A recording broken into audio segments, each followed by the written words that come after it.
नमस्ते। हमारे भीतर बहुत सा भय है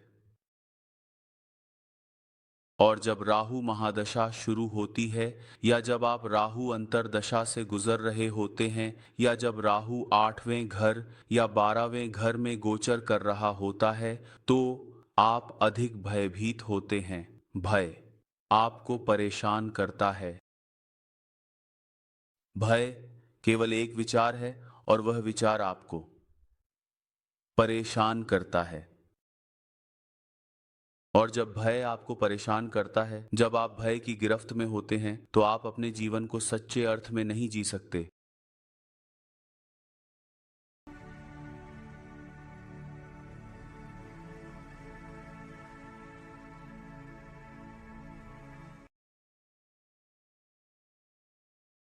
और इसलिए इस पॉडकास्ट में मैंने भय और राहु महादशा के बारे में बात की है। भय का मुख्य कारण वास्तव में हमारी भ्रांति है कि कोई मुझे नुकसान पहुंचाने वाला है या कोई मुझे नुकसान पहुंचा रहा है। काले जादू का भय, भूतों का भय, कुत्तों का भय। कई लोग कुत्तों, आवारा कुत्तों से डरते हैं। कौन जाने कुत्ता मुझे काट सकता है। यह एक वास्तविक भय है, लेकिन इसमें कोई सच्चाई नहीं है। इसलिए वास्तविकता में भय एक ऐसी चीज है जिसे आपको समाप्त करना है, और वह भय तभी जाता है जब आप अंदर की ओर मुड़ना शुरू करते हैं। तो इस पॉडकास्ट में मैंने संक्षेप में, थोड़ा और विस्तार से राहु, भय और आप भय को कैसे पार कर सकते हैं के बारे में बात की है। तो चलिए शुरू करते हैं।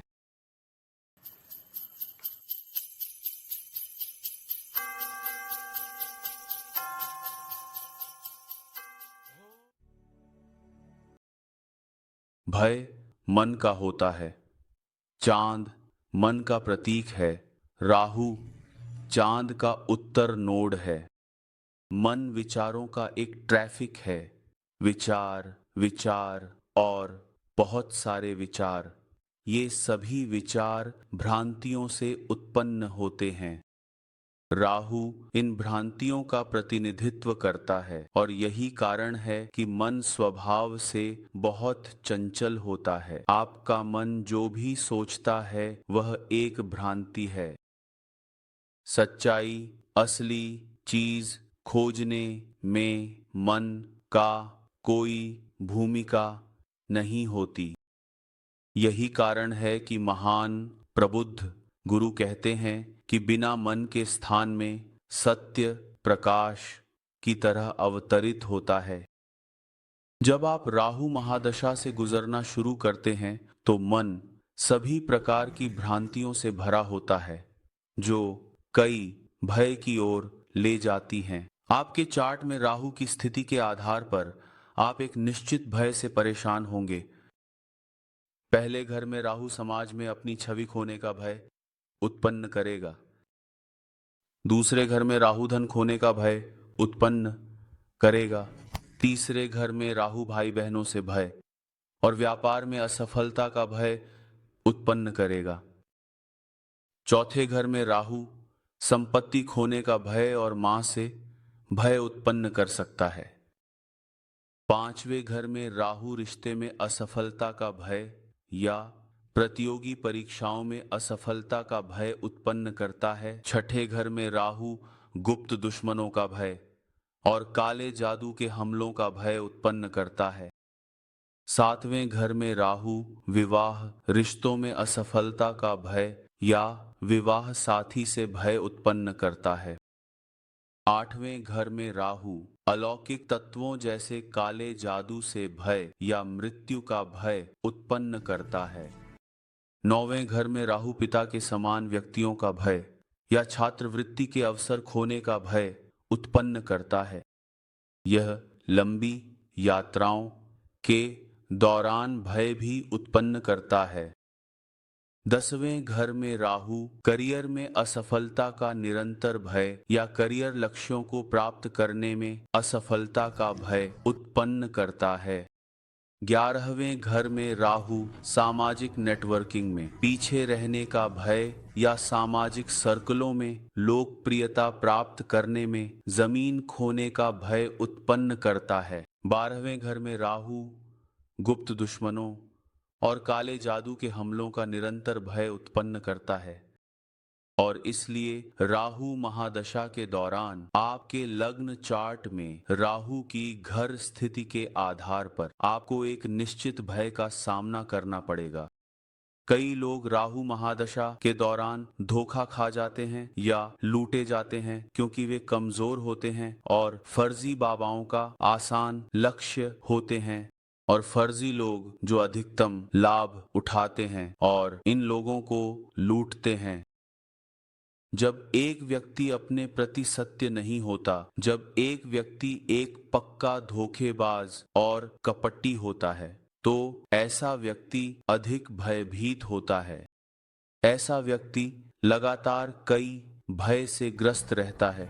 हालांकि यदि एक व्यक्ति अपने प्रति सत्य है तो ऐसा व्यक्ति हमेशा साहसी होता है और कभी भी क्रूर नहीं होता।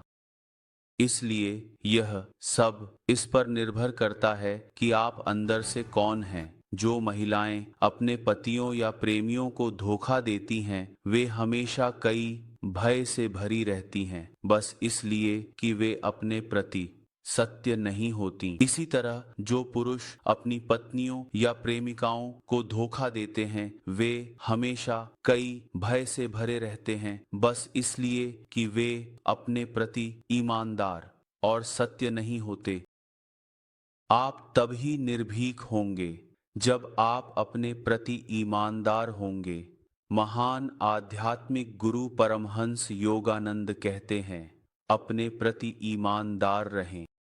दुनिया आपके प्रति ईमानदार नहीं है। दुनिया कपट को पसंद करती है। जब आप अपने प्रति ईमानदार होते हैं तो आप आंतरिक शांति की ओर जाने वाला रास्ता पाते हैं। बिना किसी भय के अपने जीवन जीने का समाधान अपने प्रति ईमानदार होना है। जब आप रोजाना ध्यान करके, रोजाना जप करके और वास्तविक रहकर एक आध्यात्मिक जीवन शैली का पालन करते हैं तो आप निडर होना शुरू करते हैं। तो यह सब आपके आचरण पर निर्भर करता है। आप अपने जीवन को दैनिक आधार पर कैसे जीते हैं। महंगे ब्रांडों का उपयोग आपके जीवन के मानक को ऊंचा करता है और उच्च स्तर की जागरूकता से जीने को लागू करना आपके जीवन की गुणवत्ता को बढ़ाता है और इसलिए अपने जीवन के मानक को ऊंचा करने के साथ साथ आपको अपने जीवन की गुणवत्ता को बढ़ाने पर भी ध्यान केंद्रित करना चाहिए। और आपके जीवन की गुणवत्ता इस मापदंड पर मापी जाती है कि आप कितने निडर हैं। जितना अधिक निडर आप जीते हैं, उतनी ही उच्च गुणवत्ता वाली जिंदगी जीते हैं और जितना अधिक डरपोक आप जीते हैं, उतनी ही कम गुणवत्ता वाली जिंदगी जीते हैं। डर सबसे बड़ा दुश्मन है। हमेशा इसे याद रखें। यह आपको जीवन की सुंदरता का आनंद लेने से रोकता है। स्वामी विवेकानंद कहते हैं, जिस क्षण आप डरते हैं आप कोई नहीं हैं। यह डर है जो दुनिया में दुख का बड़ा कारण है। यह डर है जो सभी अंधविश्वासों में सबसे बड़ा है। यह डर है जो हमारी परेशानियों का कारण है और यह निडरता है जो एक क्षण में स्वर्ग लाती है। आपको कभी भी भगवान से डरना नहीं चाहिए। आपको भगवान से प्यार करना चाहिए। दुर्भाग्यवश धर्म ने भगवान से डरने वाले लोगों का निर्माण किया है, जबकि आध्यात्मिकता ने भगवान से प्यार करने वाले लोगों का निर्माण किया है। और यही धर्म और आध्यात्मिकता के बीच सबसे बड़ा अंतर है। एक दिन एक भक्त ने भगवान रावण महर्षि से पूछा, डर से कैसे छुटकारा पाया जा सकता है। और भगवान रावण महर्षि ने कहा, डर क्या है, यह केवल एक विचार है। क्या आत्मा के अलावा कुछ और है? अहंकार उत्पन्न होता है और वस्तुओं को बाहरी रूप में देखता है। यदि अहंकार नहीं है तो केवल आत्मा ही अस्तित्व में है और कुछ भी बाहरी नहीं है। इसलिए भीतर की ओर मुड़कर अपने आप को पहचानना सभी प्रकार के डर को पार करने की कुंजी है। एक आदमी और एक संत के बीच का अंतर निस्वार्थ प्रेम का है। मनुष्य भगवान के पास भय के कारण जाता है, जबकि संत भगवान के पास प्रेम के कारण जाता है।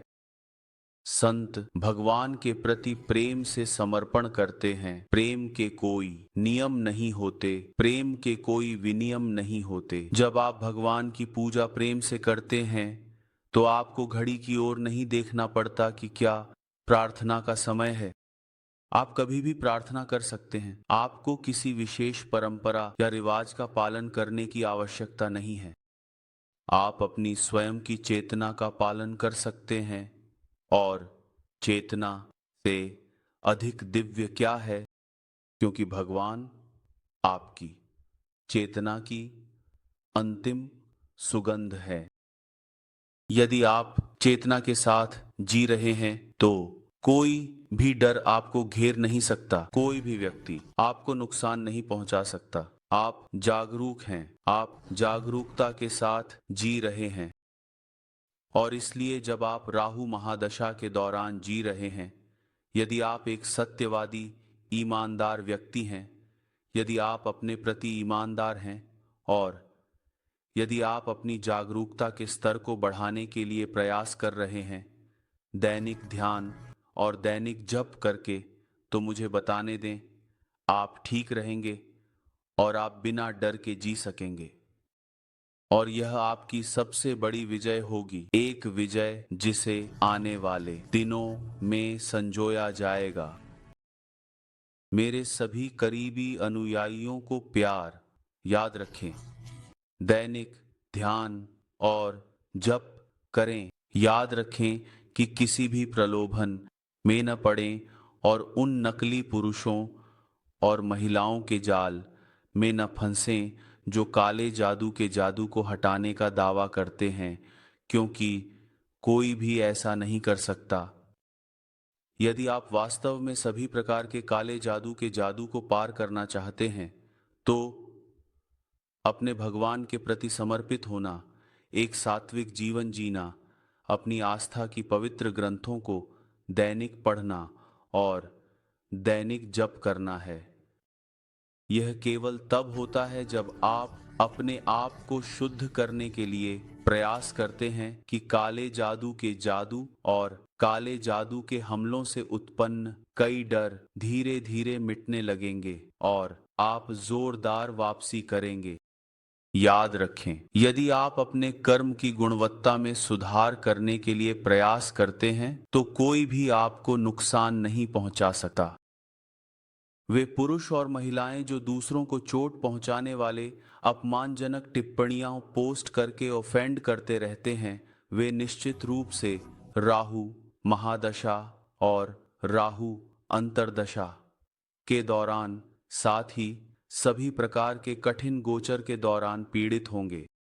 हालांकि वे सुंदर ध्यानशील आत्माएं जो अपनी आत्म विकास के लिए प्रयास करती हैं, जो कभी दूसरों को चोट नहीं पहुंचाती, ऐसे पुरुष और महिलाएं निश्चित रूप से सुरक्षित रहेंगे। और मेरी यह बात केवल ऐसे चयनित अच्छे दिल वाले पुरुषों और महिलाओं के लिए है।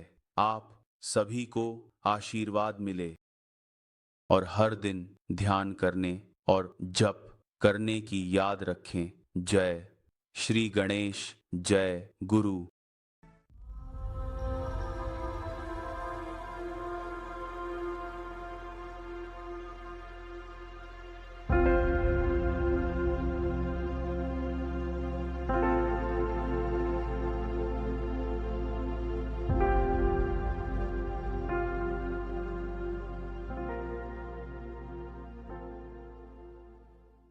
बूम गम गणपति नमः।